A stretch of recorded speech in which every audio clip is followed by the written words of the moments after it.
Olá, você sabia que eu existo por causa de Billy Graham?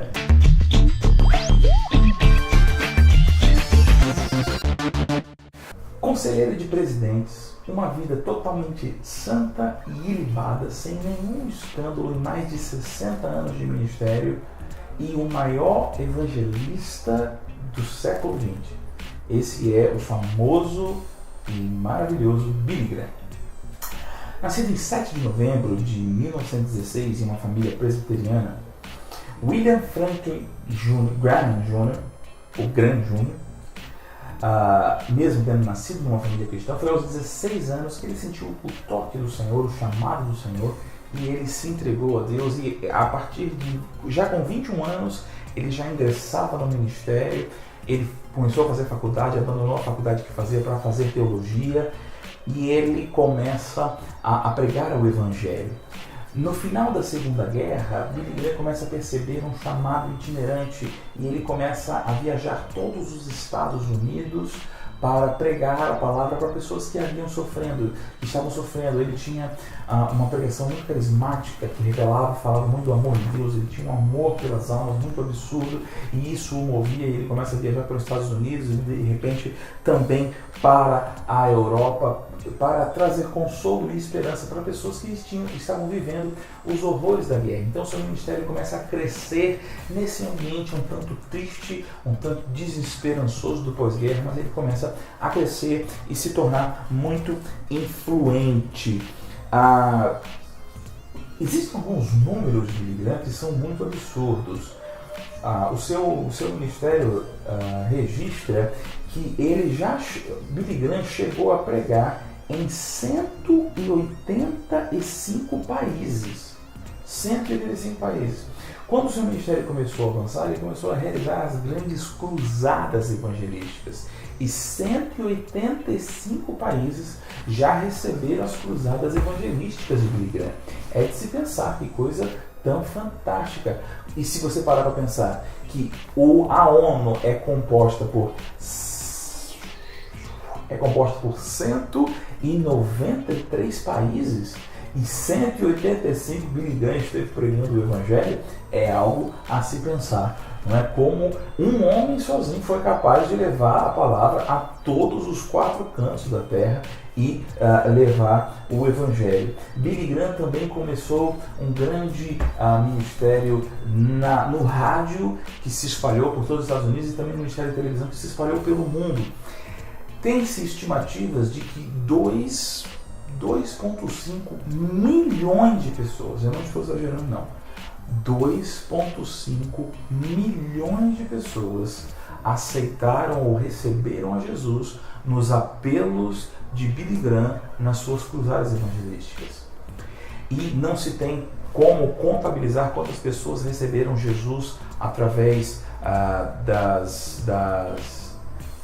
dos cultos no rádio, dos programas de rádio e televisão, mas sabe-se que 2,2 bilhões de pessoas, não estou exagerando não, 2,2 bilhões de pessoas foram alcançadas pelos programas de televisão e rádio de Billy Graham. Eu mesmo tenho uma questão curiosa, que é a questão que eu iniciei este vídeo, que meus pais se conheceram, se namoraram e casaram pouco tempo depois, numa cruzada de Billy Graham no Maracanã. Então, muito obrigado, Senhor, pelo ministério de Billy Graham, e eu estou aqui por causa disso. Billy Graham foi casado com Ruth Graham, com quem casou e tiveram um casamento muito longevo. Ela faleceu quando ele já tinha 90 anos, eles se casaram no ano de 1945, se eu não me engano, e tiveram 5 filhos. Estão no ministério, filhos que ele não tem de que se envergonhar. Aliás, Billy Graham se encaixa perfeitamente na estrutura de 1 Timóteo capítulo 3, do bispo ou do supervisor, do ministro, que deve ser irrepreensível, que tem filhos que não tem do que se vergonhar, que maneja bem a palavra da verdade, os filhos não causam escândalo, governou bem a sua casa. Não existe nenhum escândalo financeiro em toda a carreira de Billy Graham, não existe nenhum escândalo com relação ao sexo oposto. Aliás, vamos falar daqui a pouco das regras do Billy Graham. Ele era extremamente correto com essas questões. Foi autor de vários livros que abençoam muitas pessoas, e eu não tenho dúvida de que ele é provavelmente o maior povoador do céu de todos os tempos. Uma característica interessante de Billy Graham é que ele se tornou conselheiro de muitos dos presidentes americanos, especialmente desde Nixon, quando ele se tornou capelão da Casa Branca, e muitos outros. Era sempre muito comum você ver nas posses dos presidentes americanos, você ver o irmão Billy Graham orando pelos presidentes. Ele foi conselheiro de muitos, de Barack Obama, de Bill Clinton, de George Bush, George W. Bush, e por aí vai. Muitos receberam oração e conselhos de Billy Graham. Mas apesar dele ter se filiado nos anos 60, se não me engano, no Partido Democrata, nunca teve nenhum cargo político. E certa vez foi perguntado, foi desafiado a concorrer para a presidência dos Estados Unidos, e disse uma das suas frases mais célebres, que é: eu não vou me rebaixar. Porque ele considerava que o sacerdócio cristão, o ministério cristão, era algo muito superior do que ser presidente dos Estados Unidos. Ele jamais se rebaixou, ele jamais abandonou o ministério para ingressar na política. Aliás, um conselho muito necessário para os dias de hoje. Uma coisa curiosa sobre Billy Graham são as chamadas regras que ele pautava o seu ministério e que devem ser consideradas, e eu queria que você pensasse um pouco hoje na sua vida ministerial se você tem um padrão ético, moral, cristão tão interessante como esse de Billy Graham. A primeira regra era de sempre operar com transparência financeira. Você sabia que Billy Graham, ele tinha, por opção, por causa do tamanho do ministério dele, ele trabalhava com salário fixo e não recebia ofertas individuais. Toda oferta individual ia para o ministério e o ministério pagava um salário fixo para ele. Ele sempre evitava toda e qualquer aparência de moralidade sexual.